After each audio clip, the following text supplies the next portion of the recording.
जय हिंद दोस्तों। आज हम बात करने वाले हैं कोपा ट्रेड के लिए। कोपा ट्रेड के फर्स्ट ईयर का जो ट्रेड है उसमें थ्योरी और एम्प्लॉयबिलिटी स्किल का सीबीटी एग्जाम होगा। तो सीबीटी एग्जाम में किस तरह से प्रश्न आएंगे, कौन कौन से प्रश्न आएंगे और पिछली बार कैसे प्रश्न आए थे, हम देखने वाले हैं। अगर आप चाहते हैं कि सीबीटी एग्जाम अच्छे से निकालना तो इस क्लास को पूरा देखिएगा। इसमें टोटल 60 क्वेश्चन देखने वाले हम लोग, और 60 क्वेश्चन आपके सीबीटी एग्जाम में भी पूछे जाएंगे।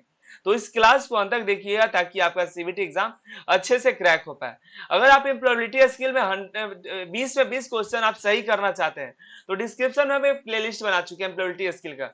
अगर आप 20 क्वेश्चन करना चाहते हैं तो डिस्क्रिप्शन में 7 क्लासेस चले हुए एम्प्लॉयबिलिटी स्किल के, उसको देख लीजिए। आपको गारंटी देते हैं 20 में 20 लाइएगा, इतनी गारंटी है, और आप वो क्लास कर लेते हैं। तो आज का क्लास में हम थ्योरी और एम्प्लॉयबिलिटी स्किल दोनों का देखेंगे जो सीबीटी एग्जाम में पूछे जा चुके हैं, जो ये आपके एग्जाम के लिए बहुत ही बेनिफिट का होने वाला है। तो अगर चैनल पे नया है तो चैनल को सब्सक्राइब कर लीजिए। और एक बात, अगर आप मॉक टेस्ट देना चाहते हैं कि सीबीटी एग्जाम की तैयारी के लिए मॉक टेस्ट दे तो कहां दे, तो anilsarITA.in इस पे जाके मॉक टेस्ट दे सकते हैं। यहाँ पे anilsarITA.in पे क्लिक करके फ्री मॉक टेस्ट पर क्लिक करिएगा। तो यहाँ पर आइएगा, तो यहाँ पे स्टार्ट ITI मॉक टेस्ट पे क्लिक करने के बाद आपको ट्रेड चूज करना होगा। आप किस ट्रेड के हैं, तो नीचे आएगा तो यहाँ पे कोपा ट्रेड मॉक टेस्ट दो है, अभी दो ही आए हैं, तो दोनों का सैंपल पेपर है। यहाँ पे दोनों का मॉक टेस्ट लगा सकते हैं, ठीक है, दोनों का जरूर लगाइएगा। अब हम आज के क्लासेस में बात कर लेते हैं। कोपा ट्रेड के हैं, फर्स्ट ईयर के हैं, तो अंत तक जरूर देखिएगा। अगर आप अदर ट्रेड के हैं तो आप एम्प्लॉयबिलिटी स्किल का सारे क्वेश्चन इसमें जरूर देखिएगा। आपको मजे की बात बताएं, एक तो ध्यान से समझ सुनिए। जो आपका सीबीटी एग्जाम हुआ था 25 फरवरी को, और इस डेट को जितने भी ट्रेड के एग्जाम हुए थे, जो इंजीनियरिंग ट्रेड के जितने भी ट्रेड थे, जो इंजीनियरिंग ट्रेड थे, सभी के एम्प्लॉयबिलिटी स्किल के जो पेपर थे एक ही क्वेश्चन आए थे सभी के। कोई ऐसा कैंडिडेट नहीं था, कोई ऐसा ट्रेड नहीं था जिसका अलग हो। सभी ट्रेड, मैंने बहुत सारे ट्रेड्स डाउनलोड करके रखे हुए हैं अपने पास, तो सभी का पेपर सेम ही है। और एक और आपको शॉकिंग न्यूज बताएं, तो जिसका 25 फरवरी को एग्जाम हुआ था, जिसका 26 को हुआ था, जिसका 27 को हुआ था, मतलब छुट्टी ना हो उस दिन एग्जाम, जिसका एग्जाम हुआ था, जिसका एग्जाम, तो सभी का पेपर ये सेम ही आए थे। मैंने कई के सारे कैंडिडेट का पेपर डाउनलोड करके देखा तो सभी का क्वेश्चन सेम ही आया था, ठीक है। तो इससे आपको पता चला होगा कि आप अगला जो एग्जाम होगा उसमें जिसका एग्जाम होगा पहले, तो आप उससे बातचीत जरूर कर लीजिएगा किस तरह से प्रश्न आए थे, ताकि आपका एग्जाम का प्रिपरेशन अच्छे से हो सके। इतना लेक्चर देने का मतलब यही था मेरा कि आपका अगर एग्जाम पहले दिन नहीं होता है, दूसरे दिन होता है, तो पहले दिन जिस भी दोस्त का आपका एग्जाम हो चुका है उससे कांटेक्ट जरूर कर लीजिएगा, ठीक है। तो पहला क्वेश्चन देखते हैं, और नीचे कमेंट भी जरूर कीजिएगा, जैसा भी आपको जो भी लगे, आपके दिमाग में कुछ भी प्रश्न हो नीचे जरूर कमेंट करिएगा। पहला क्वेश्चन है, what is the first tag of HTML document. HTML document का पहला टैग देखिए HTML ही होता है, ठीक है। और उसका जो HTML का क्लोजिंग टैग जो होता है /HTML, ठीक है। अपने दूसरा को देखते हैं, which web language give more control over the HTML element and allow them to change at any time without returning to the web browser. मतलब कौन सी वेब भाषा है HTML तत्वों को अधिक नियंत्रण देती है और वेब सर्वर पर वापस आए बिना उसे किसी भी समय बदल देने की अनुमति देती है, तो वो है DHTML। तो हमको नीचे कमेंट करके ये बताइए HTML का फुल फॉर्म क्या है। अगर एग्जाम में पूछ रहे तो क्या आप करके आइएगा कि नहीं, तो नीचे कमेंट करके जरूर बताइएगा। तीसरा सवाल है, which key is used to stop a PowerPoint presentation. तो पावर पॉइंट प्रेजेंटेशन को रोकने का जो शॉर्टकट की है वो ESC है, स्केप बोलते हैं इसको, स्केप की। तो हमें नीचे कमेंट करके भी ये बताइए कि पावर पॉइंट का एक्सटेंशन नेम क्या है। पावर पॉइंट में कोई भी फाइल बनाते हैं तो उसका एक्सटेंशन किस नाम से सेव होता है। हम आपका परीक्षा भी लेते जा रहे हैं, अगर आप कमेंट नहीं करते तो हम समझ जाएंगे कि आप तैयारी नहीं किए हैं, तो आपको इसका एक्सटेंशन भी देना है। Question number 4, which tool allow user to select different layout of slide। कौन सा ऐसा टूल है जो आपको अलाउ करता है स्लाइड के लिए, मतलब कौन से उपकरण उपयोगकर्ता को स्लाइड के लिए अलग लेआउट का चयन करने की अनुमति देता है। तो देखिए लेआउट और स्लाइड दोनों एक ही साथ बात हो रहा है, तो वो आंसर आपका हो जाएगा स्लाइड लेआउट में। पांचवा देख लेते हैं, which of the example of वैन चलिए हमको एक और नीचे कमेंट करके बताइए वैन का फुल फॉर्म, क्योंकि इसका भी पूछा जा सकता है, वैन का फुल फॉर्म पूछा भी गया है। और देखिए पांचवा जो है ईथरनेट है, तो इसका जो आंसर है ईथरनेट होगा, ईथरनेट होगा, इंटरनेट है, ये सब एग्जांपल है वैन के, ठीक है। नेक्स्ट क्वेश्चन देखते हैं, what is the full form of IP? Internet protocol होता है, क्या होता है? Internet protocol. इंटरनेट प्रोटोकॉल कहां है? तो यहां पर है। आईपी का फुल फॉर्म इंटरनेट प्रोटोकॉल। एक होता है TCP IP, transmission control protocol, internet protocol होता है, ठीक है। टीसीपी आईपी होते हैं, ऐसा अगर आ जाए तो लिख दिया ट्रांसमिशन कंट्रोल प्रोटोकॉल और इंटरनेट प्रोटोकॉल।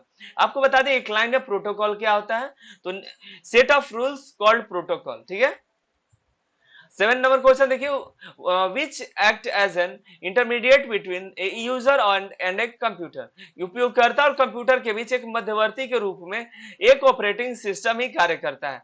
ऐसे समझ लीजिए कि आप बिना एमएस वर्ड के कंप्यूटर चला सकते हैं, बिना एंटीवायरस के भी चला सकते हैं, बिना मैक्रोस के भी चला सकते हैं, लेकिन आपको कंप्यूटर चलाना है तो ऑपरेटिंग सिस्टम मस्ट है, तो ऑपरेटिंग सिस्टम जरूरी है, ठीक है। और 8 नंबर क्वेश्चन देखते हैं, Where does the minimized application reside in window? Windows में न्यूनतम एप्लीकेशन कहां रहता है? मतलब आप मिनिमाइज किसी भी सॉफ्टवेयर को या एप्लीकेशन को मिनिमाइज करते हैं तो वो कहां चलाता है? तो टास्क बार में नीचे की तरफ चलाता है, तो वो कहलाता है टास्क बार। टास्क बार में सारे नोटिफिकेशंस, सारे क्लॉक्स, सारे जो भी नोटिफिकेशंस आए सारे टास्क बार में ही चले जाते हैं। जितने भी ओपन एप्लीकेशंस होते हैं, एप्लीकेशंस ये जो भी सॉफ्टवेयर ओपन होते हैं सारे टास्क बार में दिखाई देते हैं। 9 नंबर क्वेश्चन देखिए, टास्क बार नीचे की तरफ होता है, नीचे देखिएगा तो नीचे की तरफ टास्क बार होता है। What is the maximum number of character allowed in the text field in Access? MS Access में टेक्स्ट जो फील्ड होता है उसमें मैक्सिमम कितना टेक्स्ट आप इंटर कर सकते हैं, कितना कैरेक्टर अलाउ कर सकते हैं? तो 255।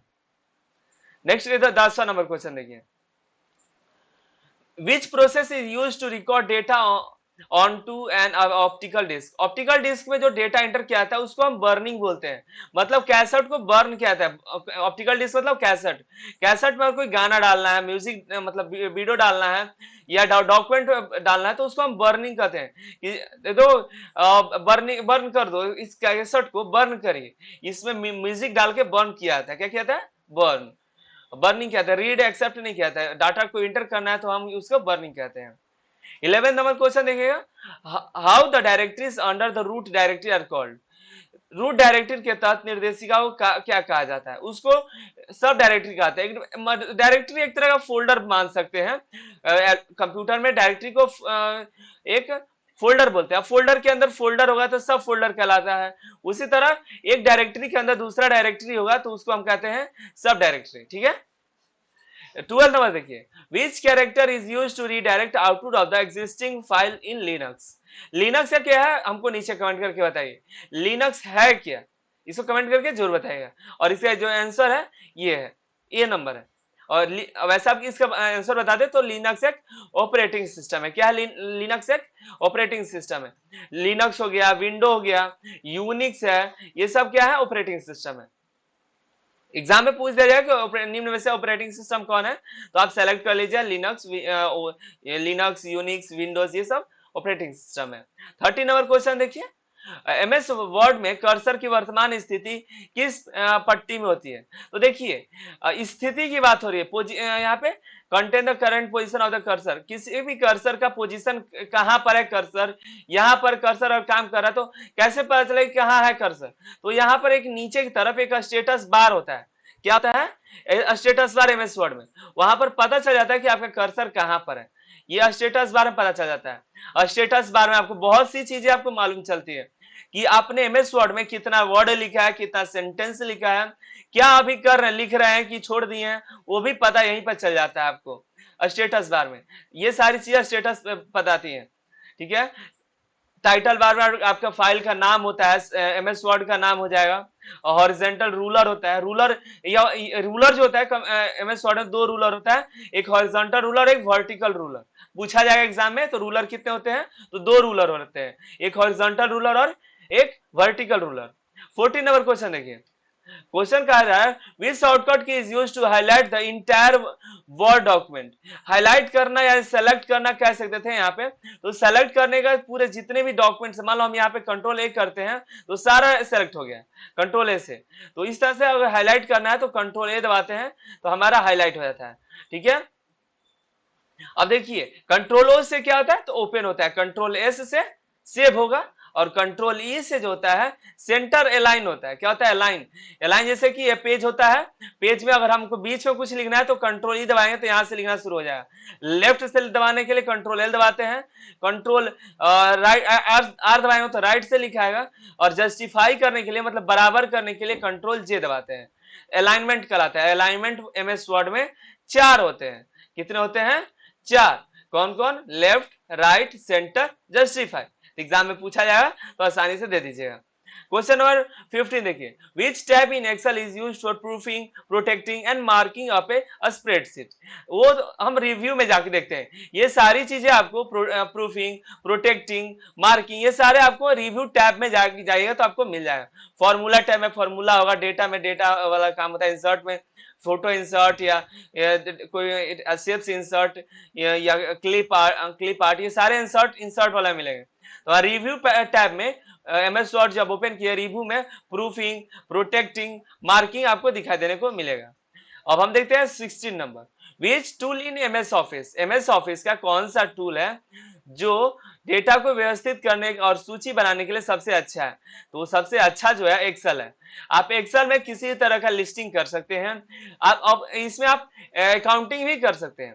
ठीक है, एक्सेस एक डेटाबेस बनाने के लिए एप्लीकेशन है, पावर पॉइंट आपको कहीं प्रेजेंटेशन देना है उसके लिए है, और एमएस वर्ड जो है आप कहीं पर कोई लेटर लिखना है, कोई कहानी लिखना है, कोई बुक लिखना है, तो आप क्वेश्चन पेपर बनाना है तो आप एमएस वर्ड यूज कर सकते हैं।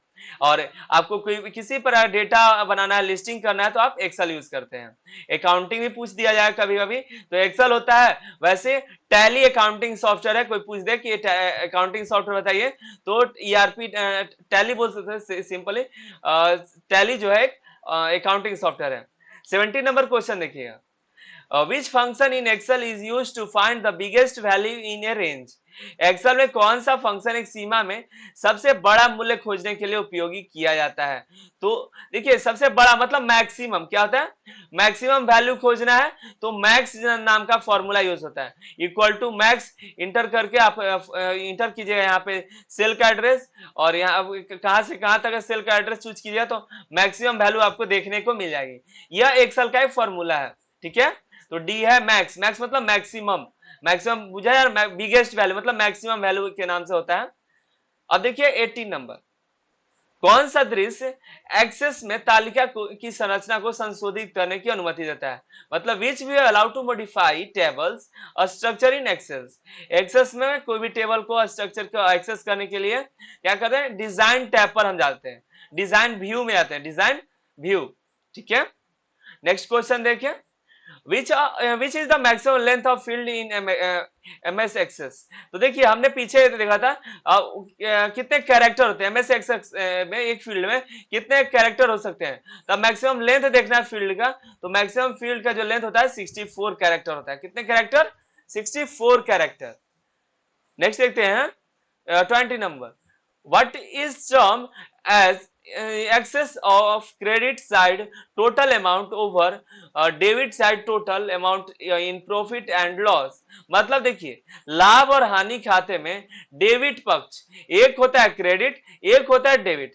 डेबिट पक्ष की कुल राशि पर क्रेडिट पक्ष की कुल राशि को क्या कहते हैं, मतलब डेबिट की कुल राशि जो होता है, अभी अब क्रेडिट के कुल राशि का क्या कहते हैं, मतलब डेबिट कम है क्रेडिट ज्यादा होता है तो हमारा जो होता है प्रॉफिट ही होता है। क्या होता है, profit.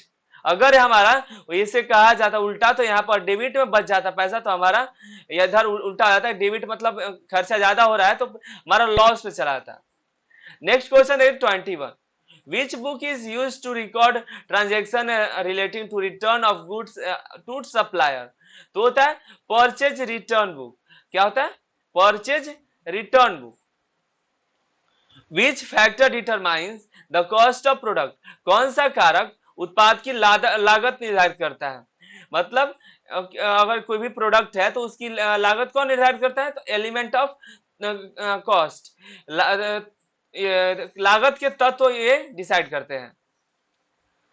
Which term is used for the amount invested for starting a business by a person? तो देखिए, कोई एक व्यक्ति है जो कि कोई एक बिजनेस खोलने जा रहा है, तो उसके लिए जो वो अमाउंट लगाएगा अपने बिजनेस, मान लीजिए आपके पास 100 रुपया है, 100 रुपया मत मानिए, 10,000 मान लीजिए आपके पास है, आप जा रहे हैं पंखा का दुकान खोलने, तो आपका जो 10,000 रुपया है वो आपका कैपिटल इनकम कैपिटल कहलाता है। क्या कहलाता है? कैपिटल कहलाता है। आप वो 10,000 अपने दुकान में लगाएंगे, तो 10,000 आपने इन्वेस्ट किया, तो आपका कैपिटल कहलाता है। वो क्या कहलाता है? Capital. There 24. What is the refer to as buying and selling of good? किसी भी गुड्स को खरीदना और बेचना किस रूप में संदर्भित है? खरीदना बेचना व्यवसायिक खाता, ट्रेडिंग अकाउंट बोलते हैं। ट्रेडिंग मतलब ट्रेड मतलब व्यवसाय होता है। व्यवसायिक खाते को हम खरीद बिक्री का किताब बोलते हैं। एक तरफ किताब होता है, खाता होता है, जिसपे खरीदना और बेचना दोनों के बारे में होता है, तो उसको होता है व्यवसायिक खाता। What is the process of writing instruction to be get executed by the computer? Computer द्वारा निष्पादित होने के लिए निर्देश लिखने प्रक्रिया प्रोग्रामिंग कहलाती है। क्या कहलाती है? Programming. Which is used JS code? Which is a valid JS code to sort element of an array thread? किसी एरे ट्रेकल के एलिमेंट को स्टार्ट करने के लिए एक वैध जेएस कोड कौन सा है? तो वो ट्रेड और सॉर्ट करना है ना, तो सॉर्ट एलिमेंट करना, तो सॉर्ट वाला हम फॉर्मूला लगाते हैं। क्या लगाते हैं? ट्रेड डॉट सॉर्ट, और ये लगा देंगे, इससे हमारा हो जाएगा ये सॉर्ट हो जाएगा। एलिमेंट का सॉर्ट हो जाएगा, मतलब सॉर्ट लिस्टिंग। नेम से करना है तो नेम हो जाएगा, डेट करना है तो डेट से हो जाएगा, सॉर्ट हो जाएगा। अब देते हैं 27 number. Which bracket is used to create to write object in JavaScript? JavaScript में हम कर्ली ब्रैकेट में हम कोई भी कोड लिखते हैं। जावास्क्रिप्ट में कर्ली ब्रैकेट यूज होता है। क्या होता है? Curly bracket. 28 देखिए, what is the purpose module operator in JavaScript? तो देखिए आपके क्वेश्चन जावास्क्रिप्ट से भी 2-4 आ ही जाएंगे, 4 तो मिनिमम आ ही जाएंगे जावास्क्रिप्ट से, तो कुछ जावास्क्रिप्ट से आप क्वेश्चन पढ़ लीजिएगा। तो देखिए जावास्क्रिप्ट से पूछा जा रहा है पर्पस ऑफ मॉड्यूल ऑपरेटर, इसका जो क्या पर्पस है? रिमाइंडर वैल्यू है। क्या है? Reminder value. इसका हम यूज करते हैं रिमाइंडर के लिए। अब देखिए नेक्स्ट है 29। How many numeric data type always in Excel VBA? Excel VBA में कितने न्यूमेरिक डेटा टाइप होते हैं? तो 7 होते हैं। कितने होते हैं? वीबीए में 7 होते हैं, एक्सेल वीबीए में। 30 देखिए, what is the another name of keyboard? Keywords, keyboard नहीं है, कीवर्ड्स है। कीवर्ड मतलब उसमें पहले से वर्ड्स लिखे होते हैं, उसको कीवर्ड्स बोल देते हैं। User defined words called keywords कहलाते हैं। वीबीए में कीवर्ड का दूसरा नाम क्या है? वो है, अच्छा, रिजर्व वर्ड्स ही बोलते हैं। देखिए रिजर्व वर्ड्स को हम कीवर्ड्स बोलते हैं, जो पहले से रिजर्व होते हैं। कंप्यूटर उस सॉफ्टवेयर में पहले से उसका सारा डिफाइन करके रखा होता है, इसका काम क्या है, इसका वैल्यू क्या है। 31 देखिए, which is used to create user interface forum? User interface forum बनाने के लिए किसका उपयोग किया जाता है? तो हम यूज करते हैं VBA, विजुअल बेसिक यूज करते हैं। ठीक है, विजुअल बेसिक एडमिनिस्ट्रेटर। 32 है, where does Excel come in object hierarchy of VBA? Excel VBA की ऑब्जेक्ट पदानुक्रम में, हिंदी तो कंप्यूटर का एकदम गजीब होता है। तो यहाँ पे देखिए इसका जो आंसर है, what does Excel come in object hierarchy of VBA? Is called application object, is called application object. 33, which bottom allow in single choice within a limited set of mutually exclusive choice? तो वो है single pin. आप देखिए नीचे comment करते रहिए, आपको देखिए बता दें, यहाँ पे देखिए VBA से भी सवाल हो रहे हैं, आपको जावास्क्रिप्ट से भी कुछ सवाल थे, तो जावास्क्रिप्ट भी आपको रीड करने होंगे, कुछ ऑपरेटिंग सिस्टम से थे तो उसको रीड करने होंगे। 34 देखिए, What is the called sale and purchase of item without physically visited a shop? आप शॉप पर नहीं जाना चाहते हैं, घर से ही बैठे कोई चीज मंगाते हैं, तो कहलाता है ई कॉमर्स। जैसे आप अमेजन से मंगा लीजिए, फ्लिपकार्ट से मंगा लीजिए, स्नैपडील से मंगाइए, और वो सब एक जो कंपनियां हैं वो ई कॉमर्स वेबसाइट है, जिससे आप कोई भी चीज ऑनलाइन आप बिना घर बैठे बिना कहीं गए ही सब सामान मंगा सकते हैं। 35 देखिए, which card permits online payment using balance amount available in bank account. Bank खाते में उपलब्ध शेष राशि का उपयोग करके कौन सा कार्ड ऑनलाइन भुगतान की अनुमति देता है? तो ऑनलाइन अनुमति देता है डेबिट कार्ड। आप डेबिट कार्ड के थ्रू आप कोई भी आप देखिए, क्रेडिट कार्ड आप क्यों नहीं हुआ, यहाँ पे डेबिट कार्ड हम क्यों कहें? कोई भी कार्ड है जिसके अंदर पैसा है तो आप डेबिट कार्ड यूज कर सकते हैं। वॉलेट में, बैंक में वॉलेट नहीं होता है, पेपर ये एप्लीकेशन है पेपल। क्रेडिट कार्ड के लिए जरूरी नहीं है पैसा, और नहीं भी रहे तो आप पैसा निकाल सकते हैं। नेक्स्ट क्वेश्चन देखिए, नेक्स्ट क्वेश्चन कह रहा है कि what is an e commerce site.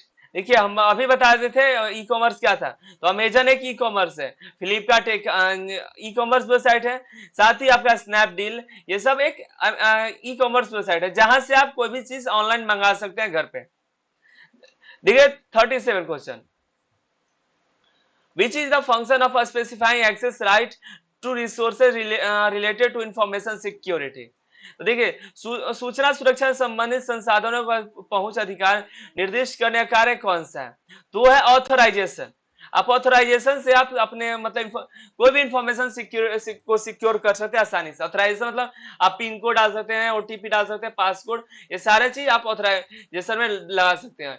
Authorisation से आपका कंप्यूटर ऑथराइज हो जाएगा, आपके मतलब जो ओनर होगा सिर्फ वही उसको ओपन कर सकता है। अभी देखिए, what is when the Indian parliament pass the IT act.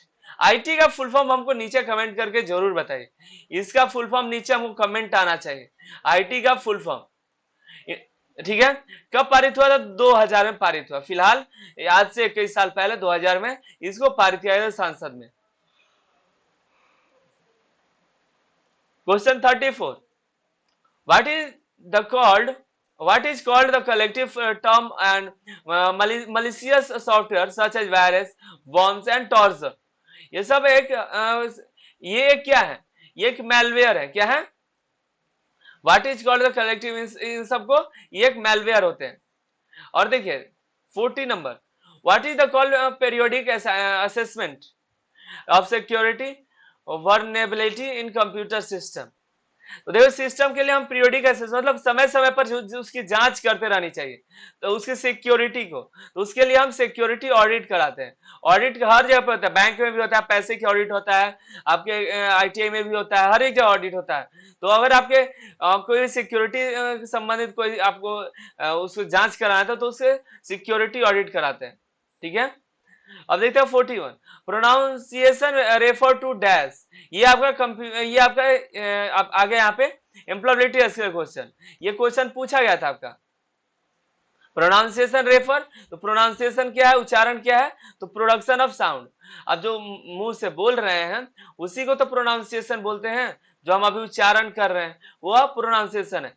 आप नीचे कुछ वर्ड्स उच्चारण करके देखिए, ठीक है, आप अपने मन में उच्चारण करिए, इससे आपको पता चलेगा कि प्रोनाउंसिएशन क्या है। नेक्स्ट क्वेश्चन देखिए 42, which one is cardinal number. Cardinal number 10 होता है। क्या होता है? कार्डिनल 10 है, ये सब कार्डिनल नंबर, ये रोमन नंबर है। Low level language is also called, low level machine level जो लैंग्वेज है उसको लो लेवल लैंग्वेज बोलते हैं। क्या बोलते हैं? Low level language.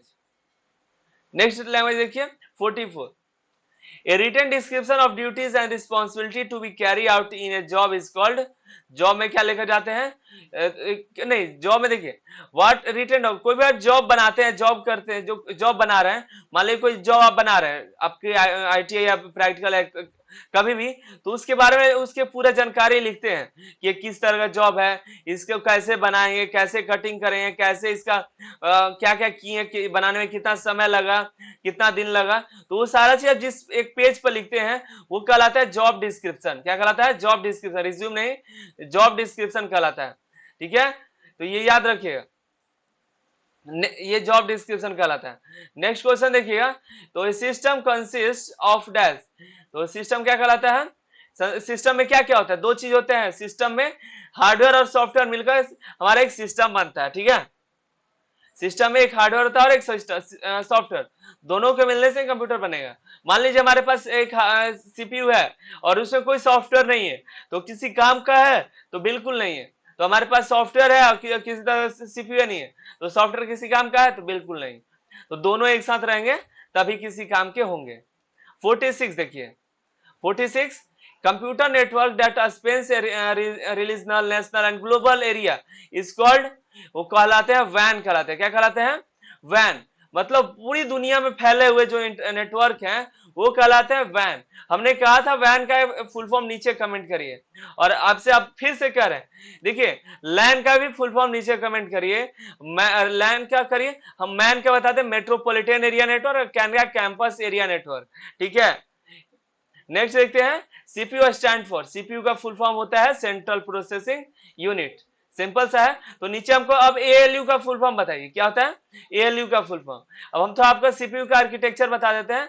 सीपीयू के 3 भाग होते हैं, एक होता है एएलयू और एक सीयू होता है, यहाँ पे एक सीयू और एक होता है एमयू।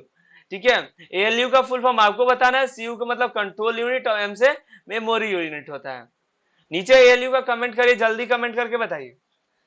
और 48 देखिए, in Excel the intersection of a row and column is called. देखिए ये रो है और ये कॉलम जा रहा है, मतलब ये कॉलम और रो दोनों मिल रहा था, यहाँ पे बन रहा है सेल। क्या हो रहा है?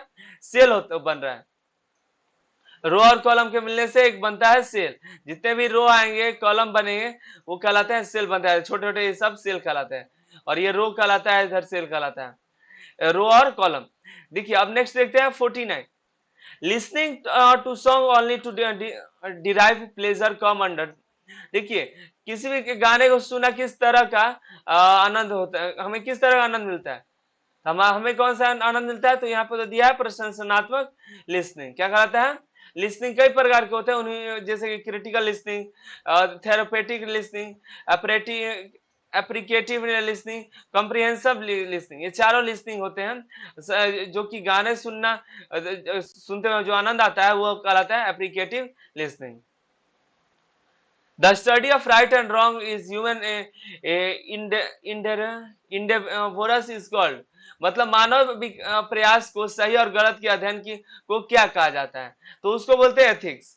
एथिक्स बोलते हैं कि एथिक्स और मोरल होते हैं ना, नैतिक और अनैतिक, मतलब एथिक्स होते हैं तो नैतिक बोलते हैं। नैतिक को हम नैतिकता में हम सही और गलत का अध्ययन करते हैं, क्या सही और क्या गलत है। बड़ों से सही से बात करना चाहिए, गुरुजनों की आदर करना चाहिए। तो ये सारी चीजें होती है एथिक्स कहलाती हैं। अब देखिए 51 है, entrepreneurship is also termed as, उद्यमिता को क्या कहा जाता है? तो उद्यमिता सेल्फ एम्प्लॉयमेंट होता है, मतलब खुद का बिजनेस डेवलप करता है। निवेशक इन्वेस्ट करता है, मान लीजिए आप बिजनेस खोल दिए तो आप इंटरप्रेन्योरशिप, आप इंटरप्रेन्योर हो गए। आप में कोई आपके कंपनी में कुछ पैसे इन्वेस्ट करता है तो इन्वेस्टर कहलाएगा आपके। उसी तरह से सभी कहलाते हैं एम्प्लॉयमेंट, एम्प्लॉयर और जॉब सेक्टर। अब देखिए 52 question number, which one is web based accounting? Web based accounting कौन सा है? तो टैली है। मैंने शुरू में ही बताया था अकाउंटिंग सॉफ्टवेयर के बारे में, तो टैली एक अकाउंटिंग सॉफ्टवेयर है। 53 देख लें, देखिए the enterprise engaged in the production of good is called, is known as, तो कहलाता है मैन्युफैक्चरिंग एंटरप्राइज। ठीक है, जो प्रोडक्शन डिपार्टमेंट में होता है उसको मैन्युफैक्चरिंग डिपार्टमेंट कहा जाता है। 54 देखिए, the low productivity will lead to dash, वो increase in GDP per capita. ठीक है, लो प्रोडक्टिविटी होता है तो जीडीपी जो होता है लो प्रोडक्टिव, मतलब जैसे कि अभी कोविड-19 के दौरान प्रोडक्टिविटी पूरे भारत की नहीं पूरी दुनिया के घट गए, तो जीडीपी क्या हो गया? घट गया। उसी तरह अगर प्रोडक्टिविटी ज्यादा होता है तो ज्यादा लोग खरीदेंगे, जो ज्यादा खरीदेंगे तो जीडीपी क्या होगा? बढ़ेगा। तो इसलिए सारी दुकानें सारी चीजें खोलनी चाहिए, इसलिए इससे जीडीपी बढ़ता है। तो 55 देखिए, earthquake is measured with an instrument, भूकंप को मापने के लिए हम सेस्मोग्राफ यूज करते हैं। क्या करते हैं? सेस्मोग्राफ। देखिए 56, the study of living thing, the study of living thing is relation to their environment, मतलब जो लिविंग थिंग की जो पढ़ाई पढ़ता है उसको कहलाता है पढ़ाई पढ़ता है इकोलॉजी की, और जो इसकी पढ़ाई पढ़ने वाले को हम बोलते हैं इकोलॉजिस्ट। जैसे कि आप कोई डॉक्टरी की पढ़ाई पढ़ाते तो डॉक्टर बोलते हैं उसको, कोई खेती करता है तो उसको किसान बोलते हैं। कोई बिल्डिंग कंस्ट्रक्शन का काम करता है तो इंजीनियर बोलते हैं। उसी तरह अगर कोई लिविंग थिंग्स के बारे में पढ़ाई कर रहा है तो वो कहलाता है इकोलॉजिस्ट। वहां पे इकोलॉजी, अब पढ़ाई क्या कर रहा है? Ecology.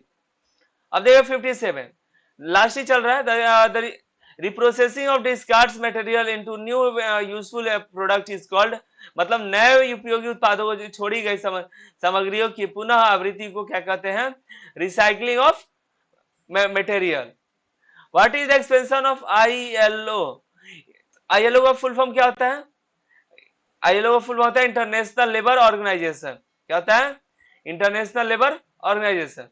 Fishbone chart is also called, fishbone जो चार्ट होता है उसको क्या कहते हैं? फिशबोन फिशबोन चार्ट क्या होता है? फिशबोन चार्ट में आपका कॉज एंड इफेक्ट डायग्राम होता है। फिश, ये जो फिश डायग्राम होता है एकदम फिश की भांति होता है, इस तरह से बना होता है, एकदम इस तरह से होता है।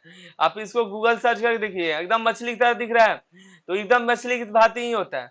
इसको बोलते हैं कॉज एंड इफेक्ट डायग्राम, कारण और उसके प्रभाव के आरेख को कॉज एंड इफेक्ट डायग्राम बोलते हैं। What does Siri want for? Siri Siri से क्या समझते हैं? तो सिरी मतलब सॉर्टिंग आउट, सिरी मतलब सॉर्टिंग आउट। बहुत से गलती यहाँ पे करते हैं बच्चे, सॉर्टिंग आउट समझते नहीं। सिरी मतलब सिरी है, सॉर्टिंग आउट के लिए सिरी यूज किया जाता है। यही था हमारा ये हमारा पूरा क्वेश्चन, टोटल 60 क्वेश्चन।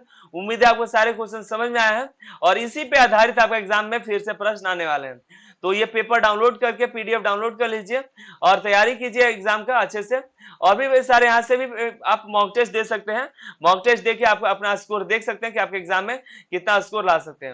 यहाँ पे क्वेश्चंस हैं, यहाँ पे देखिए तो बहुत सारे कैंडिडेट्स यहाँ पे एग्जाम दे चुके हैं, 4 का लिस्ट में नाम ऐड किया हुआ है।